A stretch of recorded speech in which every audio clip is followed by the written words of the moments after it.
ഇന്ന് വന്നൊരു പ്രധാനപ്പെട്ട സംഭവം എന്നത് ഈ യമനിൽ കൊല്ലപ്പെട്ട തലാലിൻ്റെ സഹോദരൻ BBC-ക്ക് നൽകിയ ഒരു പ്രതികരണമാണ്. അതിൽ ഇത് ദയാധനം കൊണ്ട് തീരുന്ന ഒരു പ്രശ്നമല്ല, ഇത് ദൈവത്തിൻ്റെ നീതിയാണ് ഇവിടെ നടപ്പാക്കപ്പെടേണ്ടത് എന്ന് പറഞ്ഞതായി വിവരങ്ങൾ ഉണ്ട് എന്നാണ് BBC റിപ്പോർട്ട് ചെയ്തിരിക്കുന്നത്. ഒരു ഭാഗത്ത് നമ്മളുടെ മധ്യസ്ഥ ശ്രമങ്ങൾ നടക്കുന്നുണ്ട്, മറുഭാഗത്ത് ഇപ്പോഴും തലാലിൻ്റെ കുടുംബം വിട്ടുവീഴ്ചയ്ക്ക് തയ്യാറാകാതെ നിൽക്കുകയാണ് എന്നാണോ തലാലിൻ്റെ സഹോദരൻ്റെ പ്രതികരണത്തിൽ നിന്ന് നമ്മൾ മനസ്സിലാക്കേണ്ടത്? ഇന്ത്യൻ വിദേശകാര്യ മന്ത്രാലയം ഈ കാര്യത്തിൽ വളരെ സജീവമായി ഇടപെടൽ നടത്തുന്നുണ്ട് എന്നാണ് കഴിഞ്ഞ ദിവസം സാമുവൽ ജെറോം ഒക്കെ പറഞ്ഞത്. ഇന്ത്യൻ വിദേശകാര്യ മന്ത്രാലയത്തിന് ഈ കാര്യത്തിൽ എത്രത്തോളം മുന്നോട്ട് പോകാൻ കഴിഞ്ഞിട്ടുണ്ട്? നമ്മുടെ മുന്നിലേക്ക് എത്തുന്ന വിവരങ്ങൾ എന്തൊക്കെയാണ് ബൽറാം?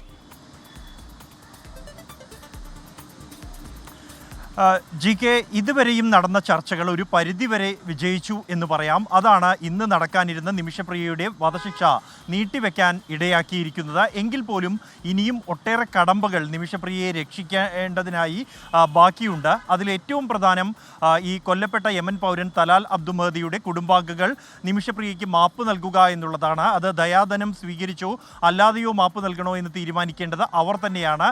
അവരുടെ നിലപാട് തന്നെയായിരിക്കും ഇക്കാര്യത്തിൽ അന്തിമമായിരിക്കുക. എന്നാൽ തലാലിൻ്റെ കുടുംബാംഗങ്ങളിൽ ചിലർക്ക് ഇതിന് അനുകൂലമായ ഒരു നിലപാട് ഉണ്ടെങ്കിൽ പോലും തലാലിൻ്റെ സഹോദരൻ ഈ വിഷയത്തിൽ അബ്ദുൽ ഫത്തേ മെഹദിക്ക് ഇതിൽ അനുകൂല നിലപാടല്ല എന്നാണ് അദ്ദേഹം BBC-ക്ക് കഴിഞ്ഞ ദിവസം നൽകിയ പ്രതികരണം തന്നെ വ്യക്തമാക്കുന്നത്. ദൈവനീതിയാണ് നിമിഷപ്രിയയുടെ കാര്യത്തിൽ നടപ്പാക്കേണ്ടത് എന്നാണ് അദ്ദേഹത്തിൻ്റെ പ്രതികരണം വന്നിരിക്കുന്നത്. ഒപ്പം തന്നെ ഈ വിഷയത്തിൽ യാതൊരു തരത്തിലുള്ള സമ്മർദ്ദങ്ങൾക്കും വഴങ്ങില്ല എന്ന തരത്തിലുള്ള പ്രതികരണം BBC-യോട് നടത്തിയ അഭിമുഖത്തിൽ ഉണ്ട്. കൂടാതെ നിമിഷപ്രിയ ഈ ക്രൂരമായ ഒരു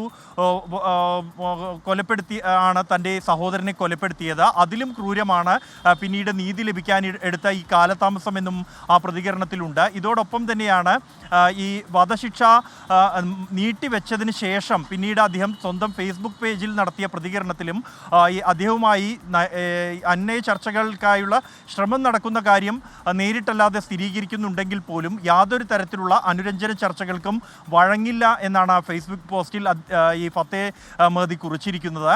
പ്രത്യേകിച്ച് യാതൊരു തരത്തിലുള്ള സമ്മർദ്ദവും തങ്ങൾക്ക് ഈ വിഷയത്തിൽ ആവശ്യമില്ല, സമ്മർദ്ദങ്ങൾക്ക് ഒന്നും തന്നെ വഴങ്ങില്ല, നീതി ലഭിക്കുക വധശിക്ഷ നടപ്പാക്കുമ്പോൾ മാത്രമായിരിക്കും, അതിനുവേണ്ടിയാണ് കാത്തിരിക്കുന്നത് എന്നും ഈ സമ്മർദ്ദമൊന്നും തന്നെ തങ്ങളുടെ നിലപാടിൽ യാതൊരു തരത്തിലുള്ള മാറ്റവും ഉണ്ടാക്കിയിട്ടില്ല എന്നുമാണ് അദ്ദേഹത്തിൻ്റെ പ്രതികരണം. അത് സ്വന്തം ഫേസ്ബുക്ക് കുറിപ്പിലാണ് നടത്തിയിരിക്കുന്നത്. എങ്കിൽ പോലും ഇപ്പോഴും ഈ അനുരഞ്ജന ചർച്ചകൾ തുടരുക തന്നെയാണ്. ഈ ഒരു വിഭാഗത്തെ, ഈ കുടുംബാംഗങ്ങളെയും ഗോത്ര വിഭാഗത്തെയും സ്വാധീനിക്കാൻ കെൽപ്പുള്ള പ്രാദേശിക നേതാക്കളെ ഇടപെടുത്തിക്കൊണ്ടുള്ള ചർച്ചകളാണ് പുരോഗമിക്കുന്നത്. ഇതിൽ വിദേശകാര്യ മന്ത്രാലയവും തങ്ങൾക്ക് ആവുന്ന തരത്തിലുള്ള സാധ്യമായ എല്ലാ ഇടപെടലുകളും നടത്തുന്നുണ്ട് എന്നാണ് വിദേശകാര്യ മന്ത്രാലയവുമായി ബന്ധപ്പെട്ട വൃത്തങ്ങൾ വ്യക്തമാക്കുന്നത്.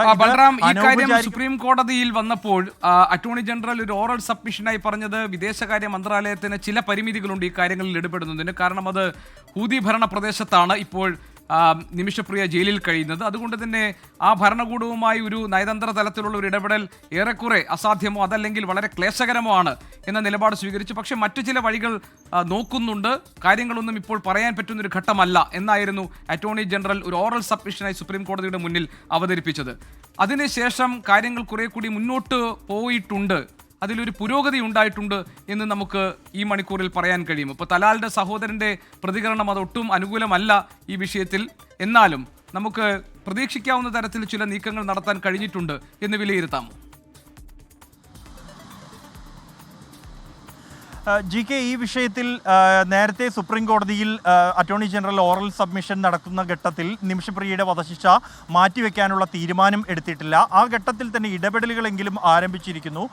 ഇതിൽ പ്രത്യേകിച്ച് കാന്തപുരം AP അബൂബക്കർ മുസ്ലിയാരുടെ ഇടപെടലിലൂടെ ഉണ്ടായ മുന്നോട്ടുപോക്ക് അത് ഈ വിഷയത്തിൽ നിർണായകമാണ്. അത് തന്നെയാണ് ഈ ഒരു അവസ്ഥയിലേക്ക് ചർച്ചകൾ എത്തിച്ചതും തലാലിൻ്റെ കുടുംബത്തിലേക്ക് ചർച്ചകൾ നീങ്ങാൻ ഇടയാക്കിയതും.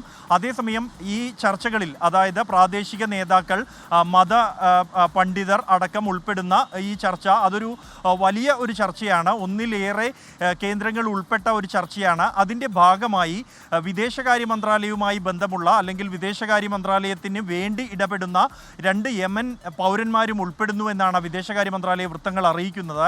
അവരും ഈ ചർച്ചകളുടെ ഭാഗമായി പങ്കെടുക്കുന്നുണ്ട്. കേന്ദ്ര സർക്കാരിന് വേണ്ടി ഉള്ള കാര്യങ്ങൾ സംസാരിക്കുന്നത് അവരാണ് പ്രധാനമായും. എന്നാൽ ഈ കാര്യങ്ങൾ തുറന്നു പറയാനോ പുറത്തു പറയാനോ വിദേശകാര്യ മന്ത്രാലയത്തിന് കഴിയാത്ത സാഹചര്യം എന്നുള്ളത് GK നേരത്തെ സൂചിപ്പിച്ചത് തന്നെയാണ്. ഇന്ത്യയുമായി നയതന്ത്ര ബന്ധമുള്ള രാജ്യമല്ല യമൻ.